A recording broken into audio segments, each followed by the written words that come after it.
কি রে ভূতের মতো কি আত্মা টাত্তা উঠি আসলো নি কেন? কি রে কি বলে খবর দিয়ে এলেছি, এখন আমার বলে লাশ বাঁচিয়েছে স্বাস্থ্য দেওয়ারা। আসসালামু আলাইকুম বন্ধুরা, আশা করি আপনারা সকলেই ভালো আছেন। তো আজকে যে বিষয়টা নিয়ে আপনাদের মাঝে হাজির হই সেটি একটি অবাক করা ঘটনা, অন্যরকম একটা ঘটনা। সেটি হচ্ছে একজন মহিলাকে তার লাশ দাফন করে কবর দিয়ে ফেলেছে আত্মীয় স্বজনরা, কিন্তু সেই মহিলা 8 দিন পরে তাদের বাড়িতে ফিরে এসেছে। তো সেটা নিয়ে সকলেই আতঙ্ক হয়েছে, এলাকাবাসী, আত্মীয় স্বজন সকলেই। তো আসলে মূল ঘটনাটা কি, চলুন আমরা সে ভিডিও ফুটেজটি দেখি। যে মহিলা মারা গেছে তিনিও মুখ খুলেছেন এবং আশেপাশের লোকজন তারাও মুখ খুলেছে। তো চলুন আমরা তাদের মুখ থেকে সে কথাগুলো একটু শুনি। কি রে ভূতের মতো কি আত্মা টাত্তা উঠি আসলো নি কেন? কি রে কি বলে খবর দিয়ে এলেছি, এখন আমার বলে লাশ বাঁচিয়েছে স্বাস্থ্য দেওয়ারা। বলতেছে রুকসানা তো বাঁচিয়েছে ভাবি, রাত্রে 12টা বাজে। তখন মানে আমি পুরো গা থরথরা কাঁপা শুরু হচ্ছে। কি খবর দিয়ে এসছে কালকে না পরশু দিন।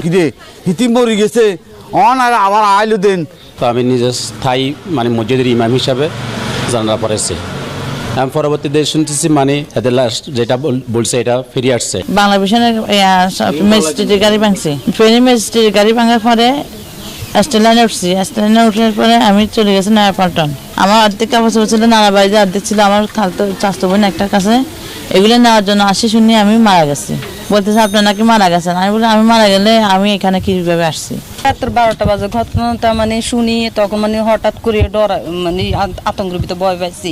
আমি আমার বাচ্চা ছোট বাচ্চাকে নিয়ে উঠছি, মানে আমার স্বাস্থ্য দেওয়ারা বলতেছে রুকসানা তো বাঁচিয়েছে ভাবি, রাত্রে 12টা বাজে। তখন মানে আমি পুরো গা থরথরা কাঁপা শুরু হচ্ছে। কি খবর দিয়ে এসছে কালকে না পরশু দিন। কি বলে 7 দিনেও করে ফেলছি, বিরান্ডিনে ফাঁকায় মিলাদ ফরাইছি। এখন বলো যে আবার রুকসানা উঠি। এখন সবাই মানে আতঙ্কের ভিতর কি রে ভূতের মতো কি আত্মা টাত্তা উঠি আসলো নি কেন? তারা সবাই বলতেছে এই ভিডিও করা দেখেন না, গুমজার ওষুধ খাই মনে গুমজার যে গুমের ইয়াতে। দেখি যে হ্যাঁ সত্যি। পরে আমি একদম মোড়াতে বসে গেছি। কি রে এই আতঙ্কে মানে সারা তার ঘুমও যায় না, বয়ে লাইট ধরা রাখছি। কি রে কি বলে খবর দিয়ে এলেছি, এখন আবার বলে লাশ বাঁচিয়েছে। এই পরের দিন আবার বলতেছে আমার স্বাস্থ্য নননের বাসায় সকাল 7টা বাজে 7:30 বাজে আসবে, ওরা নাস্তা বানায় রাখো, আমি আসি পরোটা খামু, তোরা নাস্তা বানায় রাখ। তো এর পরে আসলে এবার ওদেরকে খবর দিছি।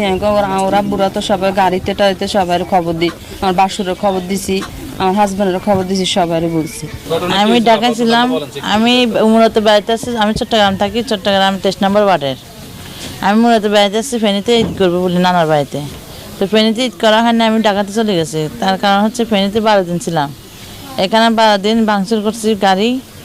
বাংলাদেশের ম্যাজিস্ট্রেটের গাড়ি ভাঙছি। ফেনী ম্যাজিস্ট্রেটের গাড়ি ভাঙার পরে স্টেলাইনে উঠছি। স্টেলাইনে উঠার পরে আমি চলে গেছি নয়াপল্টন। এখানে ভাঙচুর করছে গাড়ি, বাংলাদেশের গাড়ি ভাঙচুর করছে চ্যানেলের। ওইখানে তারা জিজ্ঞেস করছে আমার এইসবের কারণ কি। আমি বলছি যে ইস্যু একটা অপশন, দ্রব্যমূল্যের দাম কমাইতে হবে, নাইলে গতি ছাড়তে হবে। এই জন্য আমি রাজপথে, আমি চট্টগ্রাম ওয়ার্ডে 23 নম্বর ওয়ার্ডে স্বতন্ত্র পার্টি জামাত। আমি রাজপথে নামার এই একমাত্র কারণ হচ্ছে দ্রব্যমূল্যের দাম কমা, নাইলে গতি ছাড়া। এই জন্য আমি রাজপথে। এটার পরে এটা আমার একটা চাকরি হয়েছে, এই প্রশাসন আমাকে একটা চাকরি দিছে সার্জন বিভাগে। সার্জন মানে সিভিল সার্জনের একটা চাকরি দিছে। ওই সার্জন বিভাগে চাকরি দেওয়ার পরে আমি কাপড় চোপড় নেওয়ার জন্য আসছি। আমার অর্ধেক কাপড় চোপড় ছিল নানা বাড়িতে, অর্ধেক ছিল আমার খালতো চাচতো বোন একটার কাছে। এগুলো নেওয়ার জন্য আসি শুনি আমি মারা গেছি। আসলে তো আমি মারা যাই না, আমি চট্টগ্রামে আসছি আজকে মনে হয় 5 দিন। চট্টগ্রামে আসছি, আসার সময় আর 3টার দিকে উঠছি, রাত 9টার দিকে আসছি। আসার পরে আমার রিলেটিভের কাছে শান্তি কোম্পানি রোড কাশিম কমিশনের বাড়ি, ওইখানে আমার একজন রিলেটিভ থাকে। ওইখানে আসার পরে জানতে পারছি আমি মৃত। ওনারা আমাকে দেখে আতঙ্কে আসছিল এবং কান্নাকাটি করতেছে। আমি জিজ্ঞেস করতেছি কি সমস্যা, বলতেছে আপনার নাকি মারা গেছেন। আমি বলি আমি মারা গেলে আমি এখানে কীভাবে আসছি। নিজের আত্মীয় বলার কারণে আমাকে বলছে। তো আমি নিজে স্থায়ী মসজিদের ইমাম হিসাবে জানা পড়েছি। আমি পরবর্তীতে শুনতেছি এদের লাশ এটা নয়, এদের লাশ যেটা বলছে এটা ফিরে আসছে। এদেরকে জানি না জানা, আমি তো পড়াইছি লাশ শনাক্ত না করার কারণে যে এদের লাশ এটা এদের লাশ বলছে। তো আসলে দেখা যাচ্ছে এদের লাশ নয়। হ্যাঁ, ফিরে আসার পরে জানছি যে এই ব্যক্তি আসলে ওই ব্যক্তি নয়, যাদেরকে যার জানাজা পড়াইছি ওই ব্যক্তি না মানে অন্য ব্যক্তি। এটা আসলে ওই এরকম হতে পারে, মানে শেয়ার মানে একজন মানুষ শেয়ার আরেকজনে উঠতে পারে।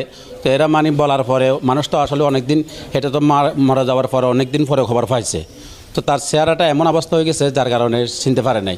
তো এরাও মনে করছে যে এদের একটা মানুষ মহিলা মাঝে একটু মানসিক সমস্যা আছে, মনে হয় এদের ওই ব্যক্তিও হবে, যার কারণে এরা মনে করছে যে এটা আমাদের বোন বা আমাদের আত্মীয়, এরকম মনে করি এরা নিয়ে আসছে। বেগুন মানে আতঙ্ক হয়ে গেছে কিরে হিতি মরি গেছে অন আর আবার আইলো দেন এটা কি মানুষ আতঙ্ক হয়ে গেছে একের থানায় ম্যানেজার মেম্বার টেম্বার আছে না, সেই মেম্বার টেম্বার আছে না, একের বেগুনে যা শুনি এর কত বেগুন আশ্চর্য কত মানুষ ইনি কার কারণে দেখছি মানুষের কোনো অভাব আসেনি। আচ্ছা, এখন যে জীবিত পাইলেন রূপসানারে, এখন মানে আপনাদের ইয়া কি মানে ইয়া কি অঙ্গা করতেছি যে রান্না আই হিগুনের স্বাস্থ্য বাইরে বুঝে গিয়ে রে যাকজন আর নিজের বোন যাতে চলিয়ে আইছে অন আরো গ্লাস মারি দিয়ে লাইছ আইনছ পয়সা খরচ করছে এখন মানে তোমরা হয় আল্লাহ দিয়ে একখান দিয়ে সোয়া হইতে পারে তুই হাতে ফেরালাইছে এই হয়ে গেছিল গই অন গাড়িতে ঠিক মতো যাইতে পারে না তুমি আল্লাহ দিলে এই উচিলে তোমরা গেলে রোগও ভালো হয়ে যেতে পারে এখন কই তো বুঝে গিয়ে রে। তো বন্ধুরা, আমরা স্ক্রিনে সেই কথাগুলো শুনলাম যে আসলে যে মেয়েটা ফিরে এসেছে আসলে তার লাশ দাফন করা হয় না। আসলে এটা একটা ভাবার বিষয় যে তার ফেস না দেখে তাকে দাফন করে দেওয়া হলো, আবার এই লাশটা পেলেও বা কোথায়, এটা একটা ভাবার বিষয়। মানে আমার কাছে অন্যরকম একটা মনে হয়েছে। তো আসলে এটা কীভাবে সম্ভব? একটা মানুষের জানাজা পড়ালো, তার চেহারা দেখলো না আত্মীয় স্বজন, অন্য একটা লাশ তারা দাফন করে ফেললো, আবার হঠাৎ করে তার যে পরিচিত যার লাশ দাফন করা হচ্ছে তিনি ফেরত এলো, এবং কার লাশটা আসলে দাফন করা হলো সেটাও কিন্তু একটা ধোঁয়াশা থেকে গেল। তার কি কোনো আত্মীয় স্বজন নেই, তারা কি খোঁজ করছে না, এটা একটা ভাবার বিষয়।